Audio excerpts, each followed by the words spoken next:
So good morning my dear lovely brothers and sisters. सुबह के 5 बजे के गुड मॉर्निंग आप सभी को।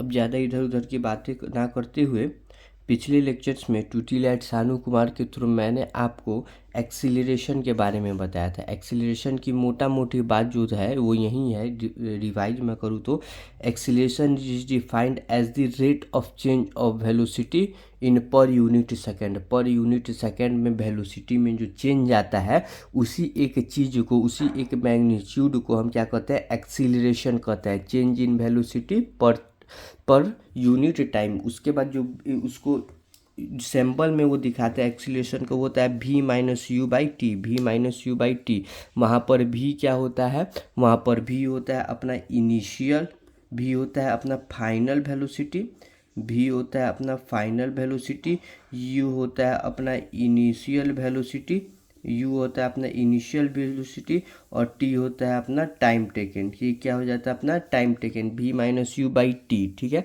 v minus you by T. इसकी एसआई यूनिट क्या होती है, एसआई यूनिट होती है मीटर। वेलोसिटी ऊपर वेलोसिटी है तो मीटर पर सेकेंड, और नीचे टाइम है तो पर सेकेंड। मीटर पर सेकेंड जिसको हम मीटर पर सेकेंड स्क्वायर भी लिख सकते हैं, यानी पर सेकेंड वेलोसिटी में कितने मीटर पर सेकेंड का चेंज आता है, उसी को हम एक्सीलरेशन कहते हैं।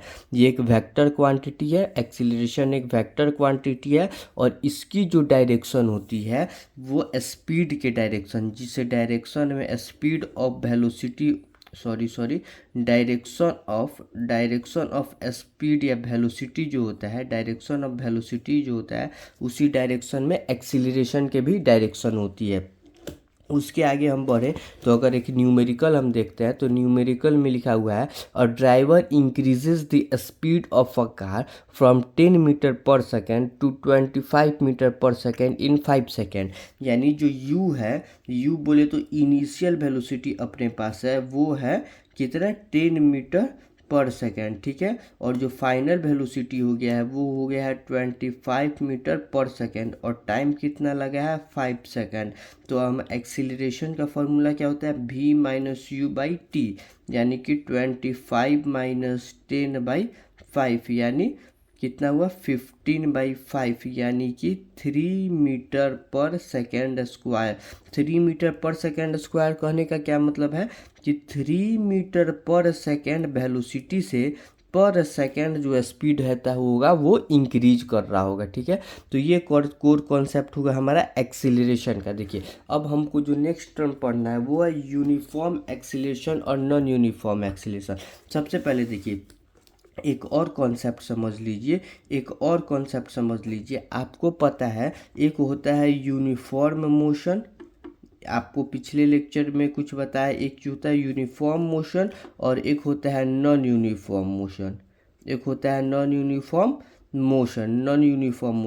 यूनिफॉर्म मोशन में जो स्पीड होता है वो कांस्टेंट होता है, स्पीड जो होता है वो कांस्टेंट होता है, लेकिन जबकि नॉन यूनिफॉर्म में जो स्पीड होता है वो चेंज होते रहता है। क्या होता है, वो चेंज होते रहता है। यूनिफॉर्म मोशन में स्पीड कांस्टेंट रहता है, यानी u जितना होता है उतना ही v होता है। जिस स्पीड से व्हीकल चालू मतलब चल रहा होगा उसी स्पीड से चलता ही रहेगा। तो इस केस में एक्सीलरेशन क्या हो जाता है, 0 हो जाता है। लेकिन वेलोसिटी चेंज होता है तो u और v इक्वल नहीं होता है, तो इसमें कुछ ना कुछ एक्सीलरेशन बैठ जाता है। अब ये एक्सीलरेशन कैसा होगा, एक्सीलरेशन कांस्टेंट होगा कि एक्सीलरेशन भी वेरिएबल होगा, इसी को हम कहते हैं, इसी केस में आता है अब अपना uniform acceleration and non uniform acceleration. अब देखिए, एक तो केस हो गया कि जो अपना v है वो कांस्टेंट है, यानी 0 ही रह गया, तो उस केस में क्या हो गया, एक्सीलरेशन तो 0 ही हो गया। अब मेरे पास केस है कि स्पीड चेंज हो रहा है, वेलोसिटी चेंज हो रहा है। एक केस क्या हो गया कि स्पीड अपना कांस्टेंट हो गया, तो उस केस में जो एक्सीलरेशन है वो तो अपना 0 हो ही जाएगा। अब देखिए, दूसरा केस क्या है, दूसरा केस है कि स्पीड चेंज हो रहा है। स्पीड क्या हो रहा है, स्पीड चेंज हो रहा है। अब देखिए, इसमें एक केस देखिए, पहला केस पहले वेलोसिटी था 2 मीटर पर सेकेंड, 2 मीटर से हो गया 4 metre per second, 4 metre per second से हो गया 6 metre per second, 6 metre per second से हो गया 8 मीटर पर सेकेंड। देख रहे हैं हर एक पर सेकेंड में 2 मीटर पर सेकेंड का चेंज आ रहा है, यानी कि 2 मीटर पर सेकेंड पर सेकेंड यानी प्रत्येक सेकेंड जो स्पीड है, जो वेलोसिटी है, उसमें 2 मीटर पर सेकेंड का चेंज आ रहा है। यानी यहाँ की एक्सीलरेशन जो है वो 2 मीटर पर सेकेंड यानी यूनिफॉर्म एक्सीलरेशन होने वाली है थ्रू आउट जर्नी। पूरी जर्नी में हमारी जो एक्सीलरेशन है कांस्टेंट है। जबकि वहीं दूसरा केस देखिएगा कि मान लीजिए 2 मीटर पर सेकेंड था, 2 मीटर से 4 मीटर पर सेकेंड हो गया, 4 मीटर से 5 मीटर पर सेकेंड हो गया, 5 मीटर से 8 मीटर पर सेकेंड हो गया। क्या यहाँ पे एक कांस्टेंट रेट से चेंज आ रहा है? नहीं आ रहा है।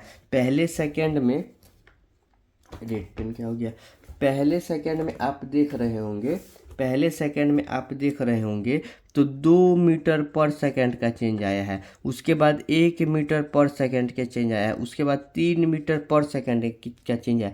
यानी क्या है, यूनिफॉर्म एक्सीलरेशन नहीं है, through out the journey acceleration बढ़ रहा है। यानी जिस केस में जो एक्सीलरेशन है वो कांस्टेंट होता है और जो स्पीड है वो एक यूनिफॉर्म रेट से, एक फिक्स्ड रेट से बढ़ता है, उसी को हम कह देते हैं यूनिफॉर्म एक्सीलरेशन। क्या कह देते हैं? Uniform acceleration.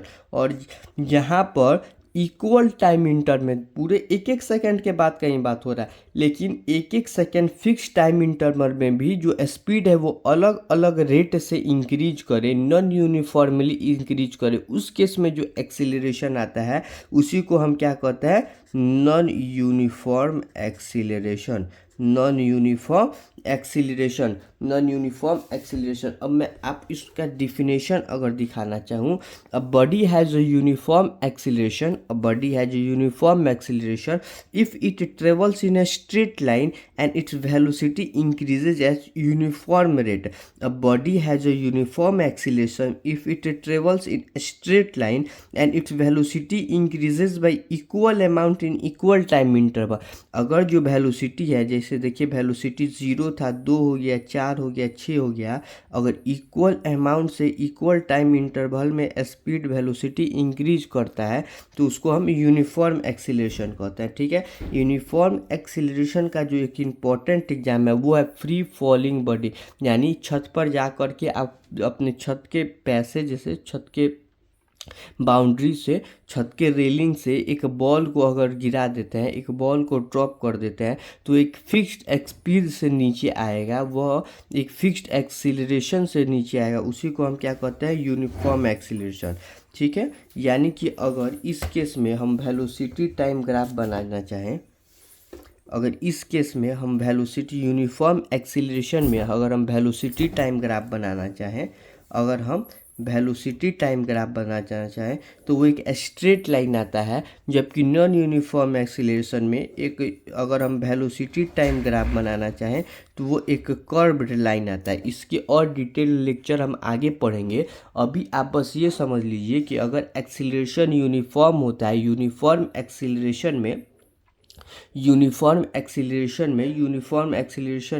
जो स्पीड टाइम ग्राफ आता है वो एक स्ट्रेट लाइन आता है, जबकि नॉन यूनिफॉर्म में जो स्पीड टाइम ग्राफ आता है वो एक कर्व्ड लाइन आता है। तो अ body has a uniform acceleration if its velocity changes uniformly in changes y equal amount in equal time interval. ठीक है, ये वेलोसिटी टाइम। और वही नॉन यूनिफॉर्म मोशन क्या होता है? अ body has a non uniform motion if its velocity increases by unequal amount in equal time interval, unequal amount in equal time interval. तो यही कॉन्सेप्ट था, यानी कि पहले 2 होगा, फिर 6 होगा, फिर 8 होगा, फिर 15 होगा, यानी अलग अलग रेट से, एक यूनिफॉर्म रेट नहीं होगा वेलोसिटी के चेंज होने का। तो यही अपना क्या था? यूनिफॉर्म एक्सीलरेशन और नॉन यूनिफॉर्म एक्सीलरेशन में था कि अगर इक्वल अमाउंट में इक्वल टाइम इंटरवल में वेलोसिटी इंक्रीज करता है तो इसको हम यूनिफॉर्म एक्सीलरेशन कहते हैं। और जबकि अगर अनइक्वल अमाउंट में वेलोसिटी इंक्रीज करे इक्वल टाइम इंटरवल में तो हम उसको क्या कहते हैं, नॉन यूनिफॉर्म एक्सीलरेशन कहते हैं। तो यहाँ पे यूनिफॉर्म और नॉन यूनिफॉर्म एक्सीलरेशन हमने समझा और साथ में एक्सीलरेशन का रिवीजन किया। इसी के साथ ऑल दी वेरी बेस्ट।